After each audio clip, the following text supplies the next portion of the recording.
Jean-Luc marchait calmement dans les rues de sa petite ville, le soleil du matin filtrant à travers les arbres et se reflétant sur les vitrines des magasins.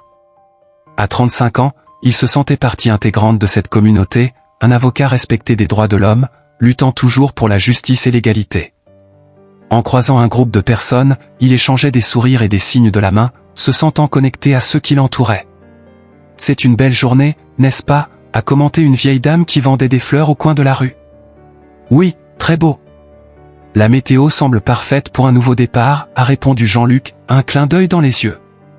Cependant, alors qu'il s'approchait d'un groupe de policiers qui parlaient fort, un sentiment étrange l'envahit. Il remarqua des regards qui semblaient lourds, chargés de préjugés. Jean-Luc, bien qu'habitué à la méfiance que sa couleur de peau pouvait susciter chez certaines personnes, a décidé de s'en moquer. « Ce doit être juste moi », pensa-t-il, ignorant le malaise qui grandissait dans son estomac. Soudain, l'un des policiers, un homme costaud au regard sévère, s'est approché de lui. « Et vous ? Où vas-tu » demanda-t-il d'une voix autoritaire qui ne laissait aucune place à la réponse. Jean-Luc s'arrêta, surpris par l'approche. « Je vais au travail, je suis avocat », a-t-il répondu en essayant de rester calme. « Avocat, hein ? Ne me fais pas rire. Vous ressemblez plus à un voleur qu'à un homme de loi », a rétorqué le policier, sans cacher son dédain. Jean-Luc sentit l'indignation monter en lui, mais au lieu de réagir, il décida d'essayer de se retirer de la situation. Cependant, avant qu'il ait pu faire un pas, il a senti les mains du policier sur son bras, le menottant avec une force soudaine. « Vous ne pouvez pas faire ça. Je ne suis pas un criminel !»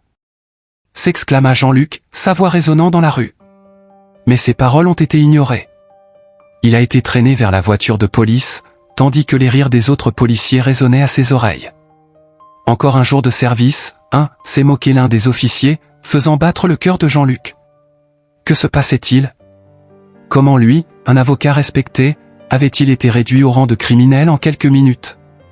Au commissariat, l'ambiance était lourde. La police l'a traité avec dédain, comme s'il était un intrus dans un lieu qui ne lui appartenait pas. « Regardez qui nous avons ici, un avocat spécialisé dans les droits de l'homme », a déclaré l'un des policiers avec un sourire sarcastique. « Et qu'est-ce que tu fais ici? Êtes-vous venu nous apprendre à faire notre travail ?» Jean-Luc, confus et bouleversé, tente d'expliquer que c'était une erreur. « S'il vous plaît, je n'ai commis aucun crime. Je suis un citoyen respectable. » Sa voix, cependant, semblait perdue au milieu des rires et du mépris des officiers. Ils n'étaient pas intéressés à entendre sa version.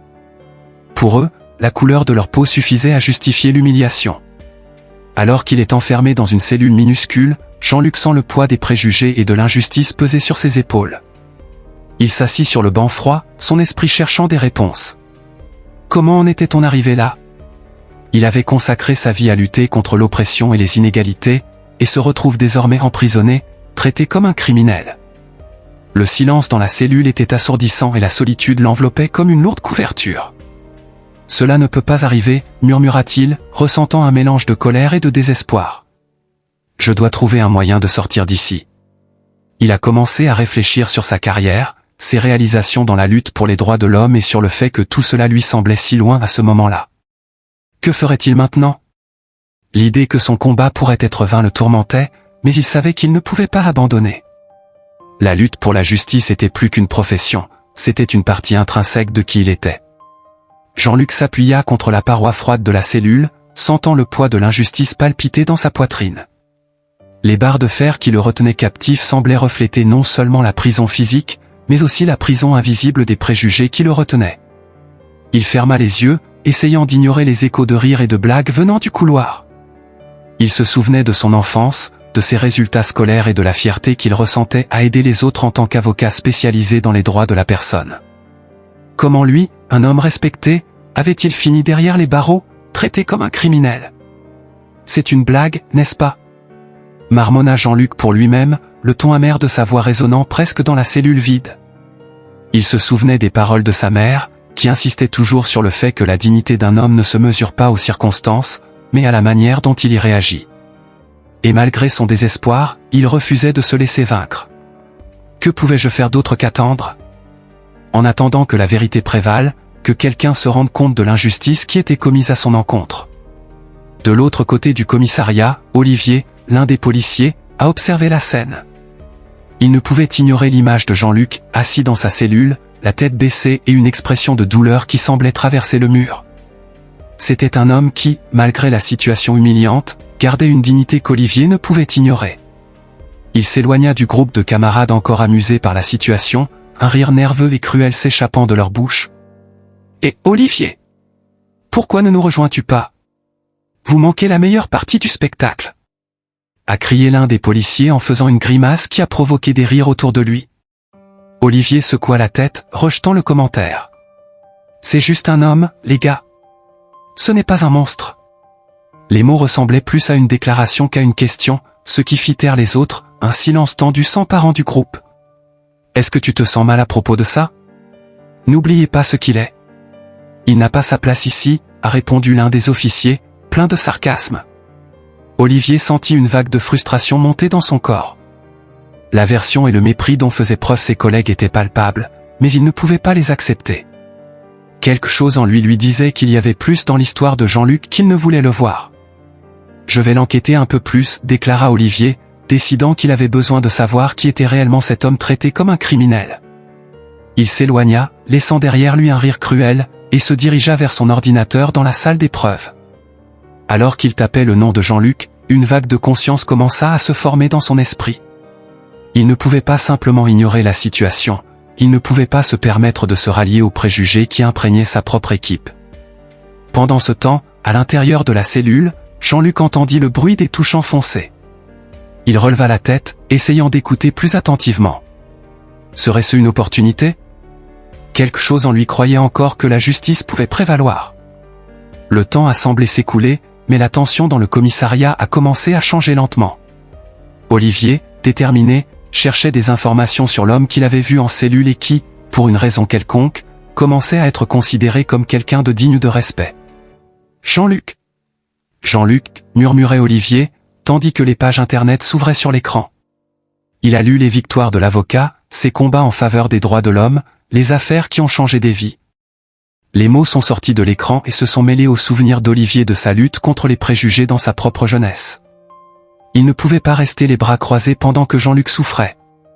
L'indignation grandissait en lui et il savait qu'il devait faire quelque chose. « Je ne peux pas laisser cela arriver », pensa Olivier, sentant le poids de la responsabilité sur ses épaules. Que pourrait-il faire pour changer cette situation? Que pouvait-il faire pour aider Jean-Luc, et d'une certaine manière, lui-même? Les réponses étaient encore floues, mais une chose était sûre, il ne pouvait plus ignorer la réalité qui était devant lui. La détermination commença à prendre forme et au plus profond de son être, une graine d'espoir commença à germer. La journée s'est levée dans la petite ville française, nuageuse et l'ambiance au commissariat était empreinte d'un mélange d'appréhension et de curiosité. Olivier, toujours abasourdi par la découverte de la véritable identité de Jean-Luc, était assis à son bureau, ses doigts tapotant nerveusement le bois. Il ne parvenait pas à se sortir de la tête l'image de l'avocat, de cet homme qui, par hasard ou par hasard, avait fini injustement emprisonné. L'argent commençait à couler, Jean-Luc n'était pas n'importe qui, c'était un défenseur des droits humains, quelqu'un qui avait dénoncé la corruption policière qui hantait la ville. Pendant que les autres policiers parlaient à voix basse, Olivier a décidé d'agir. Il se leva et se rendit aux archives, où il commença à faire des recherches sur les dossiers défendus par Jean-Luc. Il se souvenait d'avoir entendu des rumeurs sur le courage de l'avocat, mais n'y avait jamais prêté attention. Désormais, chaque mot qu'il lisait était comme un seau d'eau froide sur sa conscience. Comment cela a-t-il pu arriver, pensa-t-il, se demandant comment ses collègues avaient pu agir avec un tel mépris envers quelqu'un qui se battait réellement pour la justice. Le buzz a commencé à monter au commissariat. L'un des policiers, Marco, s'approchait d'Olivier, l'expression de son visage mêlant dédain et inquiétude. « Que fais-tu, Olivier? Vous ne pensez pas à... » commença Marco, mais il fut interrompu. « Oui, je pense faire ce qui est bien, » répondit Olivier en regardant Marco droit dans les yeux. « Il faut libérer Jean-Luc. Il n'a commis aucun crime. Et si cela nous causait des problèmes? Il est déjà dans la cellule, et maintenant vous voulez le faire sortir? Vous savez ce que les autres penseront, n'est-ce pas? » Marco hésita, mais Olivier se rendit compte que son collègue était également déchiré. « Il ne s'agit pas de nous, Marco. Il s'agit de ce que nous avons fait. Il mérite une chance. Il faut corriger cette erreur avant qu'il ne soit trop tard, » a insisté Olivier, la voix ferme. Pendant ce temps, dans la cellule, Jean-Luc se demandait combien de temps il faudrait avant qu'on se rende compte de l'absurdité de sa situation. Il se souvenait de ses luttes, des cas qu'il avait défendus et du fait que les préjugés constituaient souvent une barrière insurmontable. Mais il n'avait pas l'intention de se laisser abattre. Il gardait la tête haute, pensant que s'il devait traverser cette épreuve, ce serait avec dignité. Les rumeurs dans le commissariat commencent à s'intensifier et Jean-Luc, les oreilles ouvertes, commence à déceler quelques mots égarés, droits de l'homme, avocat, injustice. Le fait de savoir que la situation pouvait changer a alimenté en lui une petite flamme d'espoir. Olivier, à son tour, avait le courage de s'adresser à son supérieur, le chef du commissariat, quand soudain une dispute a commencé à naître entre les policiers. « Vous ne pouvez pas ignorer ce qu'il a fait. C'est un voleur », a crié l'un des officiers, sont-on chargé de préjugés. « Un voleur ? Savez-vous qui il est ?» Olivier est intervenu, sa voix résonnant dans la pièce. C'est Jean-Luc, l'avocat que la ville doit écouter et respecter. Sa détention était une très grave erreur, et nous devons corriger cela maintenant. La pièce devint silencieuse. Certains agents échangèrent des regards nerveux, tandis que d'autres semblaient plus préoccupés par les répercussions que par la moralité de la situation. Olivier inspira profondément, sachant que ce qu'il s'apprêtait à faire pourrait tout changer. Nous devons le libérer. Il est un symbole de la lutte contre la corruption et les préjugés qui existent en nous. Si nous n'agissons pas maintenant, nous en serons complices. Les murmures montèrent à nouveau et la tension grandit. Olivier avait l'impression d'être sur un champ de bataille, se battant non seulement pour Jean-Luc, mais pour un changement qui pourrait impacter tout le commissariat. Il savait que ce ne serait pas facile, mais c'était nécessaire. « Si vous ne le faites pas, qui le fera ?» lança-t-il en regardant directement ses collègues. « Nous devons nous rassembler et corriger nos erreurs. » Pendant ce temps, à l'intérieur de la cellule, Jean-Luc entendait tout. Les paroles d'Olivier résonnaient dans son esprit, et il se sentait rempli d'un mélange d'incrédulité et d'espoir. Y avait-il enfin quelqu'un prêt à se battre pour lui? La possibilité de liberté flottait dans l'air et la tension devint presque palpable. L'avenir était devant lui, et quel que soit le chemin à suivre, il était déterminé à ne pas rester silencieux. Jean-Luc était assis dans sa cellule, la faible lumière de l'après-midi filtrait à travers les barreaux. Le silence qui l'entourait était maintenant interrompu par des murmures venant du couloir. Il prêta attention, reconnaissant des voix qui n'étaient auparavant que des rires méprisables. Quelque chose semblait différent. Le ton était plus sérieux et les mots avaient un poids qu'il ne pouvait ignorer. Jean-Luc se leva, s'appuyant contre la porte de la cellule, essayant de capter ce qui se passait. « Comment as-tu pu laisser cela arriver ?» La voix d'Olivier résonnait, pleine d'indignation. Jean-Luc ne put s'empêcher de sourire légèrement en entendant le nom du policier. C'était la première fois qu'il ressentait de l'espoir au milieu de tant d'injustices. Nous ne pouvons pas simplement ignorer que nous avons arrêté un avocat spécialisé dans les droits humains sans raison. C'est un scandale. Poursuit Olivier, la frustration transparaît dans chaque mot. L'un des policiers, sur un ton dédaigneux, a répondu, « Et qu'importe ? C'est juste un gars qui s'est impliqué là où il n'aurait pas dû. Que va penser la ville ? Un avocat n'est rien s'il n'a pas de preuves. Mais et s'il avait raison ? Et s'il n'était pas juste un autre criminel ? Que ferons-nous si la vérité éclate ? Olivier a insisté. Sa voix était maintenant plus forte, et dans sa détermination, Jean-Luc réalisa qu'il y avait une étincelle de changement. « Vous vous mettez en danger, Olivier. Ce que vous faites est dangereux, » a déclaré un autre officier, son ton étant désormais plus prudent. Jean-Luc restait silencieux, éprouvant un mélange d'appréhension et d'espoir. Il savait que la peur était l'un des plus grands obstacles à surmonter, et entendre les policiers parler ouvertement de l'injustice dont ils souffraient était le signe que les choses pourraient peut-être changer. La conversation se poursuit et Jean-Luc constate la division entre les policiers. Certains semblaient inquiets de la situation, tandis que d'autres défendaient une posture de mépris et d'indifférence. La tension était palpable et il pouvait sentir leur bataille interne à l'image de la lutte à laquelle il était confronté. Olivier, se rendant compte que sa voix était étouffée par la pression de ses pairs, décida de se lever et de se rendre en cellule. Il s'approcha des barreaux, ses yeux rencontrant ceux de Jean-Luc. « Je suis là pour arranger ça, Jean-Luc. Ce qui t'est arrivé était une erreur. Une erreur que je ne peux pas permettre de continuer. J'essaie de convaincre les autres de le laisser partir. » Jean-Luc sentit son cœur s'accélérer. « Pensez-vous vraiment qu'ils vont céder ? Ils ne se soucient pas de la vérité, Olivier. Pour eux, je suis juste un homme qui ne devrait pas être ici. Ils ne voient pas au-delà de ça. Je sais que c'est difficile, mais si nous n'essayons pas, rien ne changera. Vous êtes un exemple de ce qui ne va pas. Nous ne pouvons pas continuer ainsi. J'ai besoin de votre aide. Ensemble, nous pouvons dénoncer cela. La sincérité de la voix d'Olivier rendait les murs des cellules un peu moins oppressants. Et s'il n'écoute pas? Et si tout cela se retournait contre vous? Demanda Jean-Luc, la suspicion toujours présente dans son esprit. Cela ne me dérange pas. Ce qui compte c'est que tu ne sois pas là. Personne ne devrait être traité de cette façon, peu importe qui il est. Vous méritez la liberté et le respect. Battons-nous ensemble, a répondu Olivier, sa détermination renouvelée. La conversation qui a suivi a été pleine de tension, mais aussi d'espoir. Jean-Luc a écouté Olivier décrire ses projets, les difficultés qu'il allait affronter et les résistances qu'il rencontrerait. De l'autre côté de la cellule, il voyait l'homme qui, bien qu'entouré de ses collègues, était prêt à tout risquer pour réparer un tort. Si tu crois vraiment cela, alors je suis avec toi. Mais nous devons être prudents. Je ne veux pas que ça se termine mal pour toi, répondit Jean-Luc, sentant la responsabilité de ses propos. Olivier hocha la tête, le regard fixe. Faisons les choses de la bonne manière. Je leur parlerai et j'espère qu'ils verront la vérité. Vous méritez ça. Alors qu'Olivier s'éloignait, Jean-Luc restait là, réfléchissant à la détermination qui se formait désormais entre ces murs froids. La possibilité de liberté ne semblait plus être un rêve lointain, mais une réalité réalisable. Le combat était loin d'être terminé, mais pour la première fois, il avait l'impression de ne pas être seul. Jean-Luc sortit de la cellule, le cœur battant à un rythme effréné. La lumière du jour semblait plus vive, presque aveuglante, comme si le soleil célébrait sa liberté.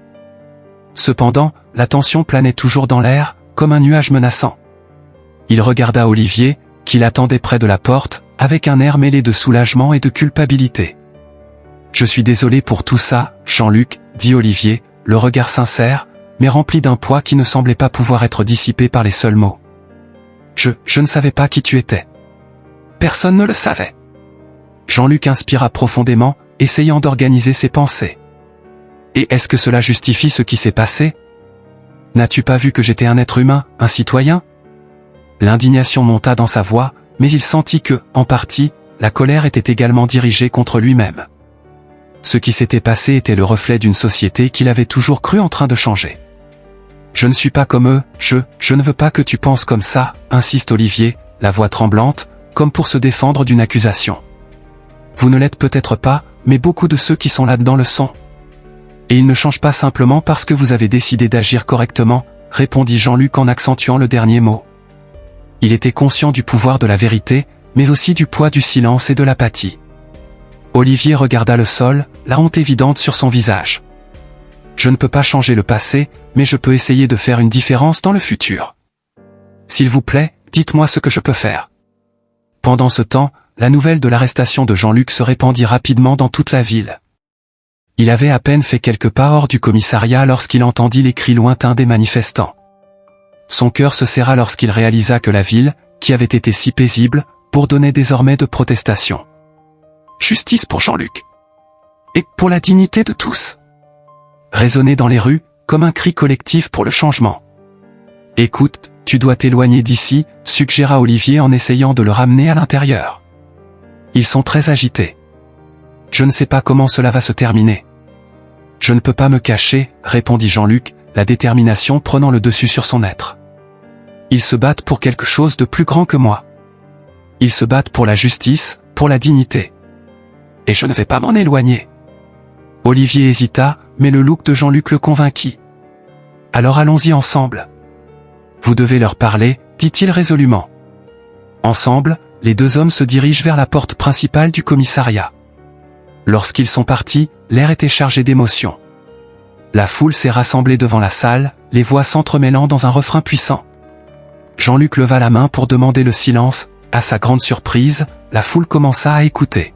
« Je ne suis pas n'importe quel homme », commença-t-il d'une voix ferme, s'élevant au-dessus du bruit. « Je suis avocat spécialisé dans les droits de l'homme, mais cela ne devrait pas avoir d'importance. Ce qui compte, c'est que je suis un être humain, comme vous tous. Ce qui m'est arrivé est un exemple de ce à quoi beaucoup d'entre nous sont confrontés quotidiennement. Nous sommes ici pour exiger un changement, pas seulement pour moi, mais pour tous ceux qui ont déjà ressenti le poids des préjugés et de l'injustice. Les murmures devinrent plus forts et Jean-Luc réalisa que la foule ne se contentait pas d'écouter, mais se connectait à ses paroles. Il a poursuivi, « Ces problèmes ne sont pas seulement les miens, ils appartiennent à nous tous. Nous avons besoin de dialogue, nous avons besoin d'empathie. Je ne peux et ne veux pas être le seul à lutter pour la justice. Nous devons nous rassembler pour faire face à cette réalité. » À ce moment-là, Olivier était à ses côtés, ressentant la force des paroles de Jean-Luc. Il n'avait jamais rien vu d'aussi puissant. La manifestation, qui avait commencé comme un cri d'indignation, s'est transformée en un appel à l'action. Rassemblons-nous, non seulement pour lutter contre l'injustice, mais aussi pour bâtir une communauté où chacun est respecté, quelle que soit son origine. Personne ne doit vivre à l'ombre des préjugés, a conclu Jean-Luc, l'émotion débordant le cœur. Un silence respectueux s'est emparé de la foule, suivi d'applaudissements et d'appels de soutien. Jean-Luc a estimé que malgré ce qui s'était passé, il y avait une brillante opportunité de changement, une chance d'unir les cœurs et les voix dans un mouvement qui pourrait résonner longtemps. Il regarda Olivier, qui était à côté de lui, et vit de l'espoir dans ses yeux. Le chemin à parcourir était encore incertain, mais il y avait désormais un but. Jean-Luc inspira profondément en se préparant pour le rendez-vous dans la salle de conférence du commissariat. La tension dans l'air était palpable. Il savait que ce qui était en jeu n'était pas seulement sa liberté, mais aussi la possibilité d'un dialogue qui pourrait changer la façon dont la police interagissait avec la communauté. En regardant les policiers à leur entrée, il se souvenait de chaque insulte, de chaque regard de mépris qu'il avait reçu pendant sa détention. Mais au lieu de se laisser consumer par la colère, il a décidé qu'il était temps d'agir différemment. « Merci à tous d'être là », a commencé Jean-Luc, la voix ferme mais chargée d'émotion. Aujourd'hui, nous ne sommes pas ici pour discuter de coupables ou d'innocents. Nous sommes ici pour parler de la façon dont nous pouvons changer. Sur la façon dont nous pouvons construire une relation de respect et de compréhension entre la police et la communauté. Olivier, qui était à sa gauche, hocha la tête, encourageant Jean-Luc à continuer. Je sais que beaucoup d'entre vous pensent peut-être que ce qui m'est arrivé n'est qu'un incident isolé, mais je ne suis qu'un exemple d'une tendance qui doit cesser. La méfiance entre la police et les minorités n'est pas venue de nulle part, c'est le résultat d'années d'expériences douloureuses et injustes. L'un des policiers les plus âgés, Jean-Pierre, jusqu'alors resté silencieux, leva la main. « Puis-je parler ?» Sa voix était basse, mais le sérieux dans ses yeux incitait tout le monde à y prêter attention. Quand j'étais jeune, j'étais aussi victime de préjugés. Pas de la manière dont tu l'as vécu, mais d'une manière qui m'a fait me sentir indigne, invisible. J'étais un immigrant et souvent, les gens qui étaient censés me protéger étaient ceux qui me jugeaient le plus. Jean-Luc regarda Jean-Pierre, un mélange de surprise et d'empathie. C'est très puissant. Merci d'avoir partagé votre histoire. Il est essentiel que nous puissions nous considérer comme humains, avant toute étiquette que la société nous impose. Les autres policiers ont commencé à bouger sur leur siège, montrant qu'ils écoutaient. L'atmosphère changeait. Jean-Pierre poursuit, j'ai passé des années à essayer de prouver que j'étais digne de respect, et cela n'a fait que m'apporter encore plus d'angoisse. Je comprends que les préjugés sont enracinés chez beaucoup d'entre nous, mais nous devons travailler ensemble pour les surmonter. Nous ne pouvons pas laisser cela continuer à affecter ceux que nous servons. Un jeune policier nommé Lucas l'interrompit, mais comment pouvons-nous faire cela? Comment pouvons-nous changer la mentalité de toute une institution? Sa frustration était évidente, mais il y avait aussi un désir de changement. Il faut commencer par l'éducation et l'empathie, répond fermement Jean-Luc. Nous devons entendre les histoires des personnes que nous servons. Et pas seulement écouter, mais écouter vraiment. Lorsque nous comprenons les expériences des autres, nous commençons à voir le monde à travers leurs yeux. Au fur et à mesure que la conversation se déroulait, la porte s'ouvrit doucement et une jeune femme entra dans la pièce, le regard déterminé et plein d'émotion.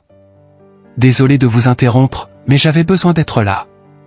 Tout le monde se retourna, surpris. Il s'agissait d'Amina, une femme de la communauté qui avait été injustement emprisonnée il y a des années. Je suis un exemple de ce qui arrive lorsque la police ne parvient pas à voir l'humanité chez les gens. J'ai été arrêté par erreur et ma vie n'a plus jamais été la même. Mes enfants ont souffert, ma famille a souffert. Jean-Luc sentit le poids des paroles d'Amina, et une vague d'émotion l'envahit. Amina, merci d'être là. Votre courage est inspirant.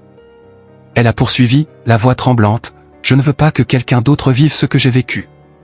Je ne veux pas que davantage de mères soient obligées d'expliquer à leurs enfants pourquoi ils ont été traités injustement.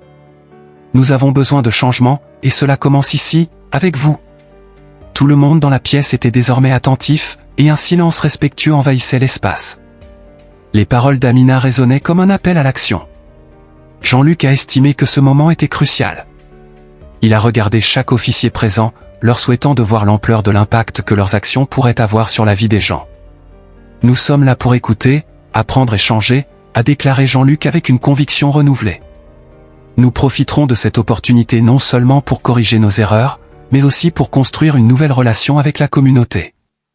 Un avenir où le respect et la dignité sont la norme et non l'exception. » En écoutant Amina et en réfléchissant à leurs propres expériences, les policiers ont commencé à s'ouvrir, partageant leurs propres histoires et craintes.